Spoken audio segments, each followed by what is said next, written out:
आज कक्षा 10 के संस्कृत का 8 चैप्टर का VVI ऑब्जेक्टिव क्वेश्चन लेकर आया हूँ, जिस चैप्टर का नाम है कर्मवीर कथा, जिसका अर्थ हुआ कर्मवीर की कहानी। कर्मवीर की कहानी, कथा का अर्थ होता है कहानी, कर्मवीर की कहानी। इस चैप्टर में बताऊंगा कि दलित वर्ग के एक लड़का है, नीच जाति के लोग हैं, जो अपने कर्म के आधार पर, कर्म के बल पर कर्म करके आईएएस तक का सफ़र तय करता है। और एक दलित वर्ग का लड़का इतना नाम कमा लेता है अपने राज्य से लेके केंद्र शासन तक, इतना नाम कमा लेता है कि जिसको क्या कहा जाए, वो आईएएस तक बन जाता है। एक दलित वर्ग, छोटा जाति का लड़का, जिस छोटा जाति के लड़का को देखते हुए गांव में पढ़ता नहीं है, दिन भर खेलता है, घूमता है और ज़िंदगी भर लोग का गुलामी करते ज़िंदगी बिता लेता है, गुलामी करते रह जाता है। लेकिन इस चैप्टर में एक राम प्रवेश राम नाम के एक ऐसा लड़का है, राम मतलब चमार जाति को में आता है, राम प्रवेश राम नाम है, चमार जाति में आता है। उस चमार जाति के लोग आईएएस तक बन जाता है, वो आईएएस तक बन जाता है और इतना वो नाम कमा लेता है अपने राज्य में कि क्या बताया जाए। इस चैप्टर का मैं VV ऑब्जेक्टिव लेकर आया हूँ। आज आप लोग का VV ऑब्जेक्टिव कंप्लीट करा दूंगा और कर्म के प्रति अडिग रहने की भी मैं सलाह दूंगा। और अपना कर्म आप प्रतिदिन कीजिए, मेहनत से पढ़ाई कीजिए और ऑब्जेक्टिव यहाँ आप तैयार कीजिए। पूरा वीडियो पर बने रहिए, ऑब्जेक्टिव को कंप्लीट कीजिए और अच्छा से आसान के लेकर आइए। जो सब्सक्राइब नहीं किए मेरे चैनल को पहले सब्सक्राइब कर दीजिए और वीडियो को लाइक और शेयर भी कर दीजिएगा। एक नंबर क्वेश्चन है कि किसकी ख्याति सभी जगह गूंजने लगी। भाई राम प्रवेश राम की ख्याति सभी जगह गूंजने लगी। अपने कर्म के आधार पर, कर्म के बल पर इतना आईएएस तक का सफ़र कर लिया कि वे अपने पूरे बिहार राज्य में इनका नाम पूरा गूंजने लगा है। राम प्रवेश की। ए नंबर उत्तर होगा आपका। 2 नंबर है कर्मवीर कथा से क्या शिक्षा मिलती है। कर्मवीर कथा से हमें कर्म करने की शिक्षा मिलती है। ये हमको कथा सिखाता है कि भाई तू कर्म करो, क्योंकि इंसान कर्म अपना करेगा तो जो चाहेगा वो बन सकता है ज़िंदगी में। लेकिन आप कर्म ही ना कीजिएगा। आपका विद्यार्थी का कर्म क्या है? विद्यार्जन करना, पढ़ाई करना, घूमना नहीं। दोस्तों के साथ घूमते हैं, इधर उधर जाते हैं, समय की बर्बादी होती है। एक एक समय कीमती है। आप इसका एहसास कीजिए, अपना कर्म कीजिए। आप विद्यार्थी है तो आपका कर्म ही है पढ़ना और मेहनत करके पढ़िए। तो कर्मवीर कथा से क्या शिक्षा मिलती है? कर्म करने की शिक्षा मिलती है। ए नंबर उत्तर होगा। दूसरा देखिए, कर्मवीर भीखन टोला किस राज्य में है? भाई बिहार राज्य में है। हम लोग जिस राज्य से बिलोंग करते हैं, जिस राज्य में हम लोग का जन्म हुआ है, जिस राज्य से हम हैं, उसी राज्य में राम प्रवेश राम का भी घर था। और ये भीखन टोला राम प्रवेश राम के घर का मतलब गांव का नाम है। भीखन टोला कहाँ है? तो बिहार राज्य में है। 3 के बी उत्तर होगा।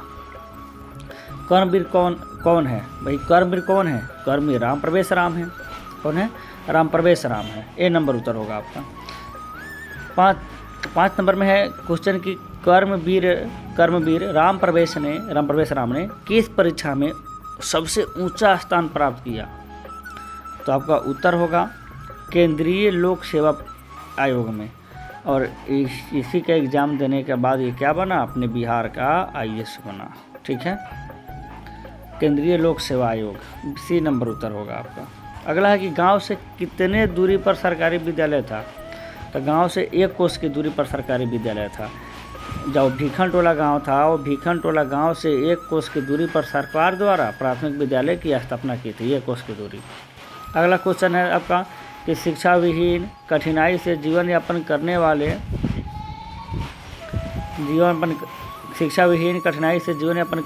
धनहीन लोग किस गांव में रहते हैं? तो भाई भीखन टोला गाँव में रहते हैं। किस टोला में? भीखन टोला में। भीखन टोला एक ऐसा गांव है जिसमें जितना सारा लोग है शिक्षा विहीन है, अशिक्षित है, पढ़ा लिखा नहीं था, कठिनाई से जीवन यापन करता था। किस गांव में? भीखन टोला में। भीखन टोला कहाँ है? बिहार राज्य में है। उत्तर होगा आपके बी नंबर। अगला क्वेश्चन है नवीन दृष्टि संपन्न शिक्षक किस विद्यालय में आए? तो प्राथमिक विद्यालय में आए। ए नंबर उत्तर होगा। नवीन दृष्टि संपन्न सामाजिक पक्षधर किस विद्यालय में आए थे? प्राथमिक विद्यालय ये कहाँ था? भीखन टोला में सोए एक कोस की दूरी पर इस विद्यालय की स्थापना किया गया था। तो नवीन दृष्टि से संपन्न शिक्षक किस विद्यालय में आए थे? प्राथमिक विद्यालय में। ए नंबर उत्तर। अगला क्वेश्चन है कि शिक्षक कैसा था? शिक्षक दुष्ट नहीं था, लोभी ये भी नहीं था, मूर्ख ये भी नहीं था, नवीन दृष्टि से संपन्न था, सभी को समान नज़र से देखने वाला था। तो सी नंबर उत्तर होगा आपका, नवीन दृष्टि संपन्न शिक्षक था। क्वेश्चन है अगला कि भीखन टोला गाँव देखने के लिए कौन आया? भाई भीखन टोला गाँव देखने के लिए शिक्षक आया था।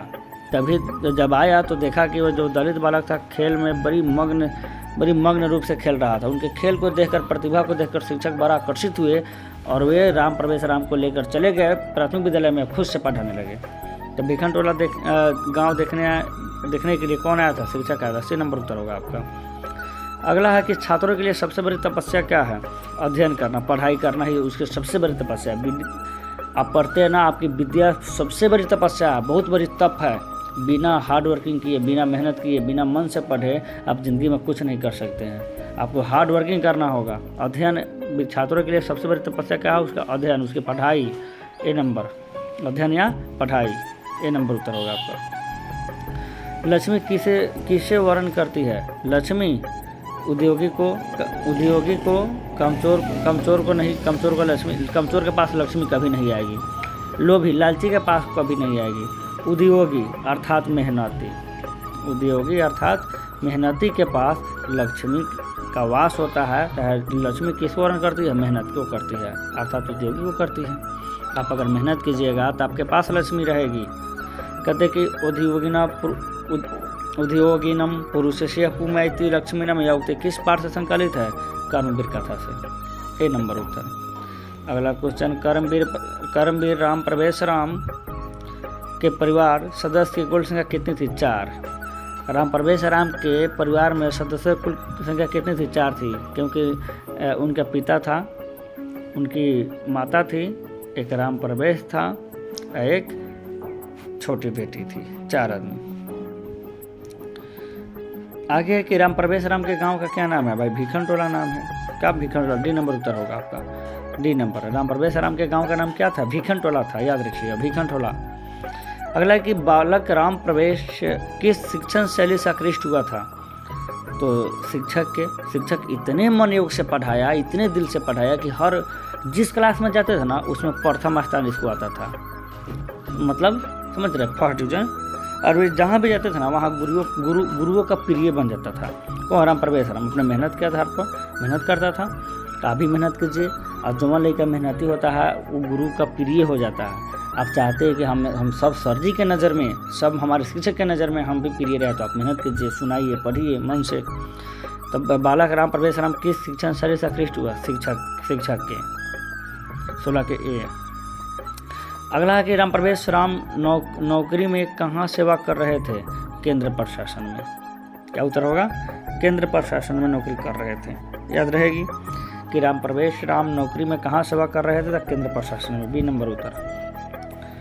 18 है कि राम प्रवेश राम का घर किस तरह का था? भाई उनका घर पूरा जर्जर था, झोपड़ी थी, कुटिया था। कुटिया अर्थात कुटी रहे तो कुटी पर टिक लगाइए, ना रहे तो झोपड़ी रहे तो झोपड़ी पर लगाइए। दोनों बातें की हैं। राम प्रवेश राम का घर किस तरह का था? झोपड़ी का था, अर्थात कुटी का था, कुटिया था। अगला देखिए, भीखन टोला गाँव से 1 कोस की दूरी पर किसके द्वारा प्राथमिक विद्यालय की स्थापना की गई थी?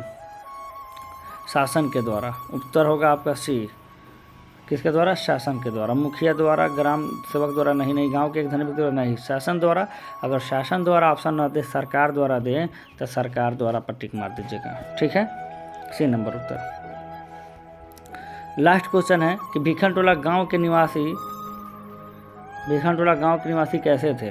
भीखन टोला एक ऐसा गाँव था, बिहार राज्य में पड़ता है। उस गाँव के निवासी सभी लोग धन विहीन थे, मतलब धन नहीं था, पैसा नहीं था, शिक्षा विहीन थे, पढ़ा लिखा नहीं था, कठिनाई से जीवन यापन करने वाला, ये भी बात सही है, इनमें सभी हो जाएगा।